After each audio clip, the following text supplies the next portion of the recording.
नमस्कार। मैं हूं प्रेम कुमार। आपका स्वागत है।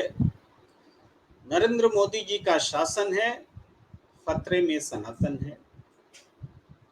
मोदी जी के शासन को बचाए रखिए, सनातन मजबूत हो जाएगा। नरेंद्र मोदी जी को और उनकी पार्टी को वोट कीजिए, इंडिया अलायंस का विरोध कीजिए, सनातन मजबूत हो जाएगा। यही बात नरेंद्र मोदी जी मध्य प्रदेश में, जहां चुनाव होने वाले हैं, चुनावी रैली में कह रहे हैं। कोई मुद्दा नहीं बचा वोट मांगने के लिए, सनातन पर वोट दीजिए। क्यों? क्योंकि सनातन खतरे में है। मोदी जी, मध्य प्रदेश हो या देश, शासन लगातार डबल इंजन की चल रही है, बीजेपी की चल रही है। फिर ऐसा क्यों है कि पूरे देश में सनातन खतरे में पड़ गया? आपके शासन में तो सनातन को मजबूत होना चाहिए था। नरेंद्र मोदी जी ने भाषण देते हुए कहा कि स्वामी विवेकानंद की वाला सनातन, ये वो सनातन है जो माता शबरी वाला सनातन है। ये वो सनातन है जो संत रविदास वाला सनातन है। ये वो सनातन है जो जो गांधी जी वाला सनातन है। लेकिन क्या वास्तव में मोदी जी आप उस सनातन के लिए बोल रहे हैं? क्या स्वामी विवेकानंद जी ने जिस सनातन की बात की, जिसमें छुआछूत के लिए कोई जगह नहीं थी, जिन्होंने कहा था कि छुआछूत शर्म की बात है, पूरी दुनिया में इकलौता ऐसा देश है जहां छुआछूत चल रहा है जाति के आधार पर, स्वामी विवेकानंद जी ने कहा था।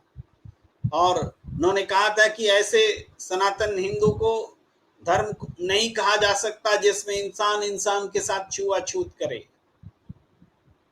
इस बात को अगर जोर शोर से बोले तो आज सनातन पर बहस इसी की है।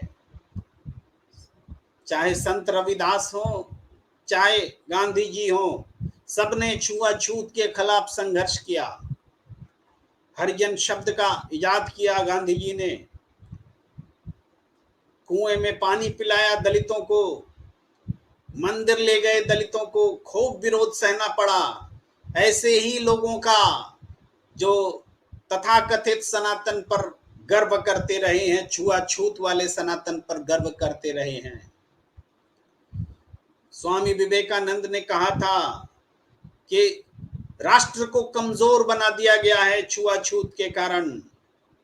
और सचमुच अगर ये सनातन धर्म में जो ये छुआछूत है, माता शबरी वाला सनातन अगर ये होता तो समाज विभक्त नहीं होता खांचों में। वर्ण व्यवस्था वाला ये सनातन कमजोर नहीं होता, समाज गुलाम नहीं होता, किसी मुगल की हिम्मत नहीं होती इस धरती पर कदम रखने की, किसी डच फ्रांसीसी अंग्रेज की हिम्मत नहीं होती इस धरती पर कदम रखने की। लेकिन सीमा की सुरक्षा तो क्षत्रिय करेंगे, अधिसंख्या आबादी से छुआछूत करेंगे, तो वो मुट्ठी भर क्षत्रिय क्या सीमा की रक्षा कर पाते? गुलाम हो गया देश। और इसी वर्ण व्यवस्था के खिलाफ आज आवाज उठ रही है। और इस वर्ण व्यवस्था के खिलाफ को अब सनातन धर्म के खिलाफ बता करके वोट मांगने चले हैं। क्या सनातन धर्म वोट मांगने का के लिए धर्म है? क्या धर्म का इस्तेमाल वोट मांगने के लिए होना चाहिए? वोट दे दीजिए नरेंद्र मोदी जी को, वोट जिता दीजिए एनडीए को फिर से, तो क्या ये विवाद खत्म हो जाएगा? जब तक कारण को खत्म नहीं करेंगे तब तक समस्या गंभीर होती जाएगी। समस्या का कारण है छुआछूत। बाबा साहब अंबेडकर छुआछूत के खिलाफ लड़ते रहे। मनुस्मृति की उन्होंने होली जलाई, मनुस्मृति में आग लगा दी और उस सनातन को अब जिंदा रखने की बात करते हैं। भेदभाव रहित धर्म ही वास्तव में धर्म है, बाकी कोई धर्म नहीं। ये हमारे मनीषियों ने कहा है, सनातन धर्म भेदभाव नहीं सिखाता है, सनातन धर्म समानता सिखाता है। छुआछूत का विरोध करना, अगर छुआछूत को बरकरार रखेंगे, ब्राह्मण व्यवस्था को बरकरार रखेंगे, तो इस सनातन परंपरा को, इस सनातन सोच को, इस सनातन पाखंड को कोई स्वीकार नहीं करेगा। धर्म बोलकर हिंदू धर्म, मोहन भागवत जी तो कहते हैं कि हिंदू धर्म ही नहीं है, हिंदू जीवन शैली है। कोई कहता है सनातन जीवन शैली है। जितने मुंह उतनी बात। भाई सनातन को कोई मिटा नहीं सकता, ये बात नरेंद्र मोदी जी कहेंगे तभी सनातन को कोई मिटा नहीं सकता।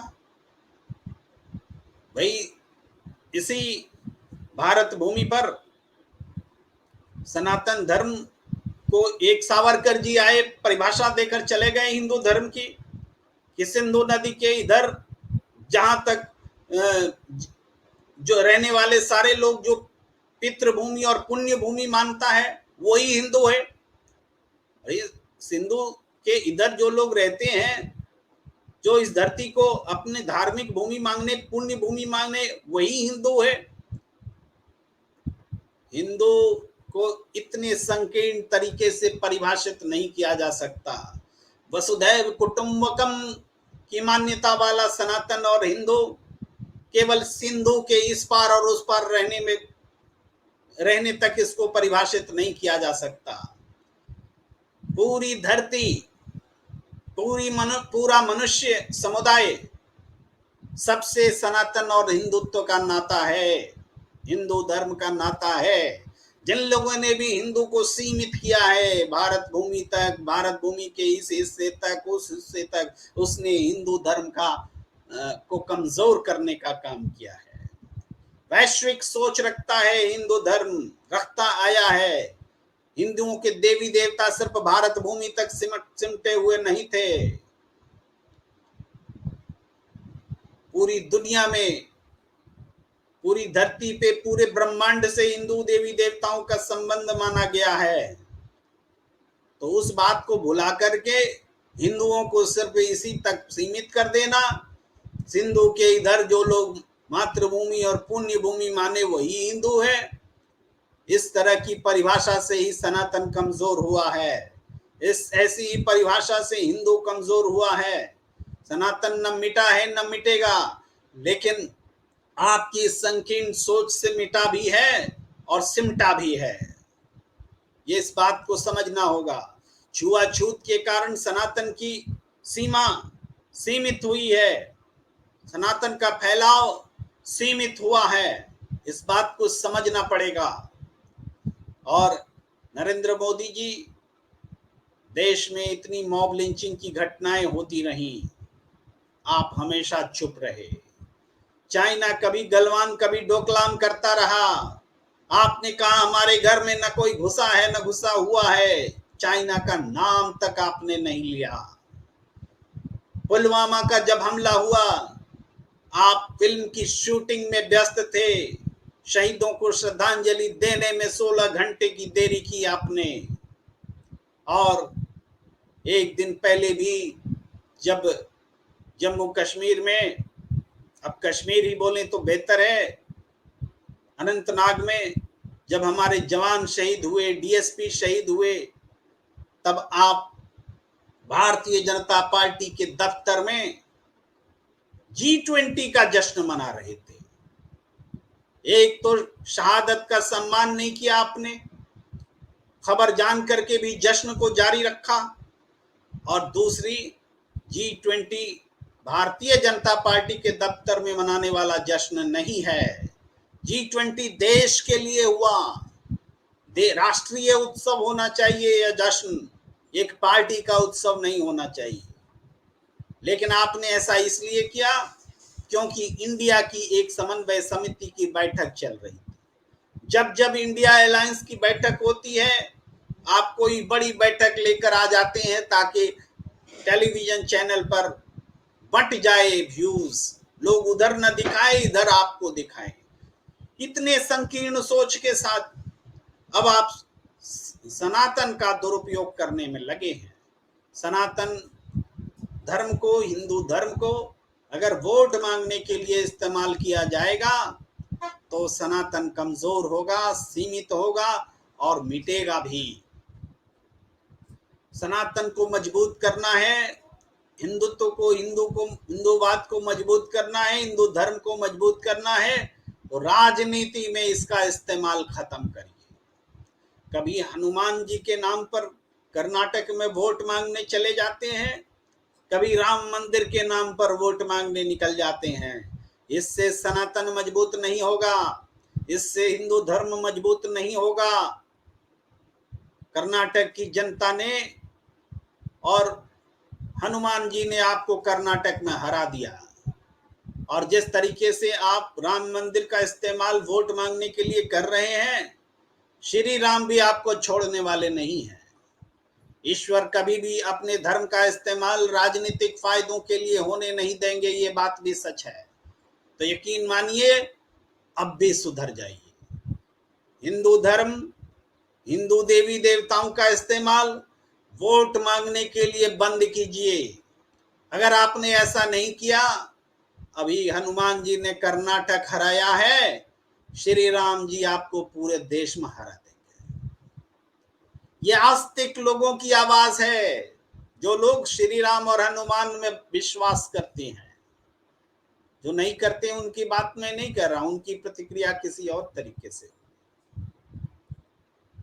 तो आज की बातचीत को यहीं पर सीमित करते हुए, अगर आपने हमारा चैनल सब्सक्राइब नहीं किया है, यूट्यूब चैनल, तो आप प्लीज इसे सब्सक्राइब कर लीजिए और हमें दीजिए इजाजत। आगे भी बातचीत जारी रहेगी।